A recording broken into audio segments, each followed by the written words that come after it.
ಕಲೋ ವಿನಾಯಕ ದುರ್ಗಾ ಅಂತಂತಾರೆ. ಅಮ್ಮನವ್ರಿಗೆ ಯಾರಾದ್ರೂ ನಮಸ್ಕಾರ ಮಾಡ್ಕೊಂಡು ಅಮ್ಮ ಅಂತಂದ್ರೆ ಸಾಕು, ಅವ್ರ ಹಿಂದೆ ರಕ್ಷಾ ಕವಚವಾಗಿ ಶ್ರೀರಾಮ ರಕ್ಷೆಯಾಗಿ ಆ ತಾಯಿ ಇರ್ತಾರೆ.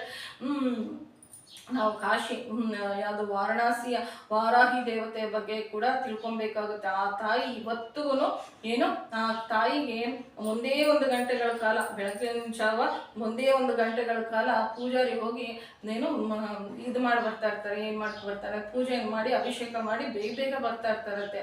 ಆ ವಾರಾಹಿ ದೇವಿ ವಾರಣಾಸಿಯಲ್ಲಿ ತಿರುಗ್ತಾ ಇರ್ತಾರೆ. ಅವರನ್ನ ಪ್ರತ್ಯಕ್ಷವಾಗಿ ಆ ತೇಜಸ್ಸನ್ನು ತಕ್ಕೊಳ್ಳೋದಕ್ಕಾಗೋದಿಲ್ಲ. 3ನೇ ಅಂತಸ್ತಿನಲ್ಲಿ ಆಕೆ ಪಾದಕ್ಕೆ ಒಂದು ದೊಡ್ಡ ಕನ್ನ ಅಂತಂದ್ರೆ ಒಂದು ತೂತಿದೆ ಮಾಡಿ ಮೇಲೆ, ಪಾದಕ್ಕೊಂದು ಕನ್ನ ಮತ್ತೆ ಮುಖಕ್ಕೊಂದು, ಅಷ್ಟು ದೂರದಿಂದ ನೋಡಿದ್ರೇನು ತೇಜಸ್ಸನ್ನು ತಡ್ಕೊಳೋದಕ್ಕಾಗೋದಿಲ್ವಂತೆ. ಈ ತರ ಈ ವಾರಾಹಿ ದೇವಿ ವಾರಣಾಸಿಯಲ್ಲಿ ಸಂಚಾರ ಮಾಡ್ತಾಳೆ ಅಂತಂತಂದು ಒಂದು 7-8 ವರ್ಷದ ಕೆಳಗೆ ಮುಸ್ಲಿಂ ಹುಡುಗರು ಇದೆಲ್ಲ ಸುಳ್ಳು ಅಂತಂತಂದು ನಿರೂಪಣೆ ಮಾಡಬೇಕು ಅಂತಂದು ವಾರಾಹಿ ದೇವಿ ಆಲಯದ ಹತ್ತಿರ ಹೋಗ್ಬಿಟ್ಟು ಕುತ್ಕೊಂಡಿದ್ರಂತೆ. ಅರ್ಧರಾತ್ರಿ 1 ಗಂಟೆ ಆದ ನಂತರ ಏನೋ ಗುರ್ರು ಅಂತ ಸೌಂಡ್ ಬಂತಂತೆ.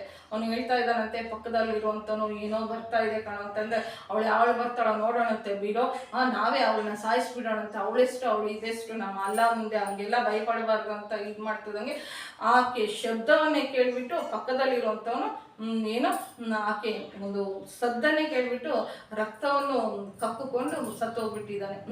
ನಂತರ ಬೆಳಿಗ್ಗೆ ಉಳಿದಂಥವ್ನು ಪಕ್ಕದಲ್ಲಿರುವಂಥವ್ನು ಪ್ರಜ್ಞೆ ತಪ್ಪೋಗ್ಬಿಟ್ಟಿದ್ದಾನಂತೆ. ಆಗ ಎಲ್ಲಾ ಪತ್ರಕರ್ತರು ವಾರಣಾಸಿಯಲ್ಲಿ ಬಂದು ಏನ್ ನಡೆದಿದೆ ಅಂತ ಕೇಳಿದಾಗ, ಅವನನ್ನ ನೀರು ಹಾಕಿ ಕೇಳಿದಾಗ ಅವನು ಹೇಳ್ತಾ ಇರ್ಬೇಕಾದ್ರೆ ಈ ತರ ವಾರಾಹಿ ದೇವಿ ಬಂದಿದ್ಲು ಅಂತ ಪೂರ್ತಿ ಡೀಟೇಲ್ಸ್ ಹೇಳೋದ್ರೊಳಗೆ ಅವನು ರಕ್ತದ ವಾಂತಿಯನ್ನು ಮಾಡಿಕೊಂಡು ಸತ್ತೋಗ್ಬಿಟ್ಟಿದ್ದಾನೆ. ಇಷ್ಟು ಪವರ್ಫುಲ್ ಆಗಿರುತ್ತೆ. ನಾವು ಅಂದ್ರೆ ಭಾರತೀಯರಿಗೆ ಗ್ರಾಮ ದೇವತೆಗಳಿಗೆ ಇರುವಂತ ಒಂದು ಅನುಬಂಧ ನಾನು ಹೊಸದಾಗಿ ಹೇಳಬೇಕಾಗಿಲ್ಲ.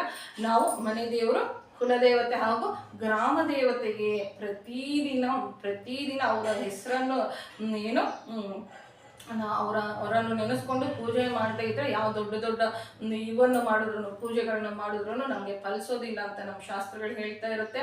ಅವರ ರಕ್ಷಣೆ ಇದ್ರೆ ನಮಗೆ ದೀರ್ಘಾಯುಷ್ಯ ಕೂಡ ಬರುತ್ತೆ ಅಂತ ಶಾಸ್ತ್ರಗಳು ಹೇಳ್ತಾ ಇರುತ್ತೆ.